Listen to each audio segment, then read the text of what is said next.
Hello everyone, I'm Nelson Isaiah, and this is a recap of Love in Every World, the famous viral YouTube movie that took the world by storm. Popularly known for its Odogwu and Achalugu vibes. Let's talk about it.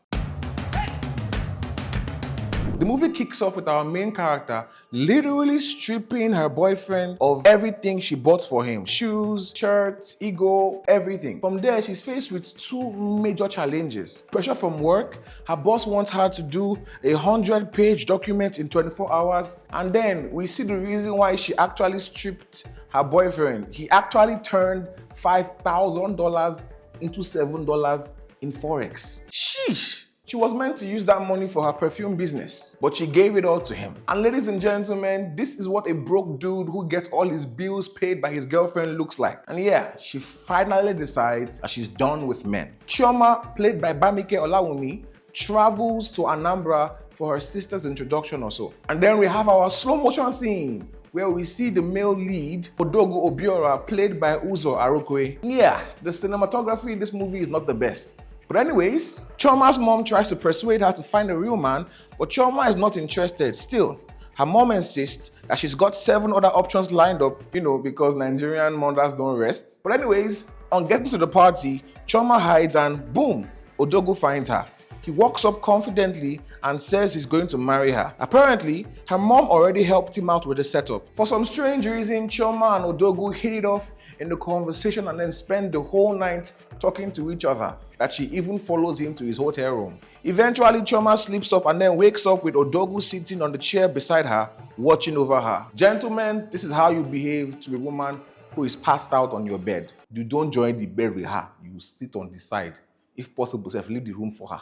Chioma runs back to Lagos, but she's clearly thinking about him. Her friends even notice the glow and they're like, girl, you're smiling way too much. Tell us everything about this guy that you met. She tries to pass it off as a fling, but they insist that she has fallen in love with another man. Anyways, later on at workplace, Odogwu shows up in Lagos with Igbo musicians and pure vibes. This scene is an absolute, anyone that has watched the movie will know that this scene just made you genuinely fall in love with Odogwu.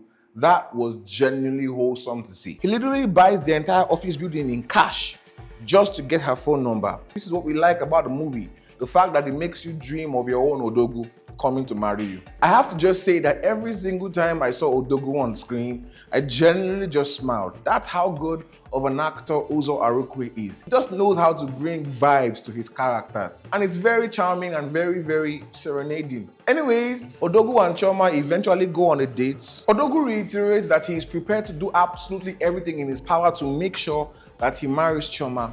They go on a date and the date ends in this romantic moment where they kiss and have some good vibes. And at this point, I'm just looking and I'm like, this Chioma girl is giving whole vibes, but relax. Oh my God, relax. She was literally trying to have a one-night stand with him, but relax. Thank my God that Odogwu said no, that he wants to actually wait till he knows her in marriage. Odogwu is one charmer because he keeps sending Chioma gifts every single day. And I mean every single day. Initially, she's excited, but later on, across the days, she becomes more worried than excited. And then eventually, she starts ghosting him. Her friends confront her about this, and apparently, it's because she doesn't like his Igbo accent.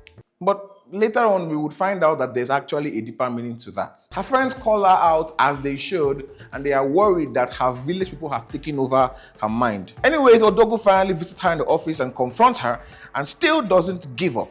He even takes her home and cooks for her. And at this point, the way Chioma looks at him, it looks like she wants to tear his shirt. I'm telling you guys that this Chioma girl is giving whole vibes, but I'm sorry, no verse. Chioma tells him that she doesn't like his accent. He actually gets upset, but still gives her a gift before leaving. Yeah, this man is genuinely one of the good ones. Meanwhile, Chioma's friend is suing her ex-boyfriend for all the money she spent on him, as she should. And again, Chioma's mom is pushing her to marry Odogwu, saying wealth has arrived. Eventually, Chioma's friend is able to get $12,000 from the ex-boyfriend Davis, and she can finally restock her business. Yay. Finally, she calls Odogwu and she admits that she really likes him. And honestly, Bambam is so perfect for this role. My God. Her voice, smile, and her charm. Whew. That's already enough reason to go and watch the film again. She has the kind of acting that can actually sell a good love story. Odogwu meets her friends in the jewelry shop and their chemistry is so natural. You can tell that the actors have just generally good vibes, and that was exactly what I was getting. Eventually, Chioma confesses that she loves him, and we get the full-blown love scenes and the, cute montages from here on out. Chioma finally embraces the fact that she has a rich boyfriend. She stands up to her annoying boss. We also discover that she earns 750k from her job and 1.8 million naira monthly from her business. And Odogwu is flabbergasted. Odogwu is like, leave this job and go and focus on your business. You would make more money there. Chioma disagrees, saying that she likes the idea of stable income. Yeah. Odogwu says that he wants to invest in her business, but she rejects it, saying that she does not want to take money from the man that she loves. And guys, the way she says this line, the man that I love can just take men's brain away, my goodness. But trouble brews again as Odogwu is not happy that she rejects his investment. He believes that she honestly doesn't want to marry him, and that's the reason why she keeps rejecting his money. The truth is that she's scared, and honestly, it seems to be deeper than that. He directly asks her, "Do you want to marry me?" And then she doesn't say anything. He walks out and then just decides that he will talk to her later. And I just want to say that the soundtrack in this movie genuinely is just beautiful. Eventually, she decides to ghost him again by not talking to him for some days. She doesn't know why she can't just fully want to be with him. Anyways, as she's talking to her friends, we discover that she's actually traumatized by her father, and Odogwu reminds her about her father. Her friends are great friends and they try to explain this to Odogwu. At first, it doesn't look like he'll listen, but yeah, of course he will. He now finally understands her perspective and he understands why she refuses to spend his money. He basically now knows that she had been waiting for him to mess up. That's why she didn't fully embrace him. He assures her that she's fine and she doesn't have anything to worry about. And my goodness, Bambam definitely knows how to act cute. Chioma tells him that she wants to marry him by threatening to propose to him, but Odogwu stops her and then proposes to Achalugo standing up. Titled Men Don't Kneel. Yeah, I love that they didn't make him to kneel down. So that's just been weird. And ladies, take note how she did not argue with him and reject the ring because he did not kneel down. Just saying. And this brings us to the end of the movie, and yeah, what can I say? It was actually a very, very decent watch. The only issue with this movie is that I feel like the screenplay was not written properly. It does not seem like the conflict of her character is properly explored. For example, if she has issues with men that look like Odogwu and sound like Odogwu, why was she so drawn to him in the first place? Instead, the screenwriter should have made it that she was probably running away from him completely from the start, even from the time that she was speaking to him, even while she was drunk. She should have been conditioned to resist a man that sounds and looks like her father.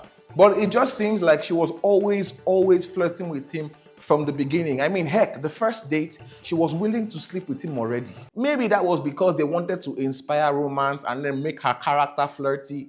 But I just feel like the story was not properly, it would have been a better movie if we knew for a fact that Odogwu was actually pursuing her and she was genuinely playing hard to get. But she didn't play any hard to get to. She just did there, just the collect love. This movie actually makes you feel something, and that's genuine joy. I believe that not just because the part 2 has just released, you should give it a watch just because of you want to laugh and smile a little.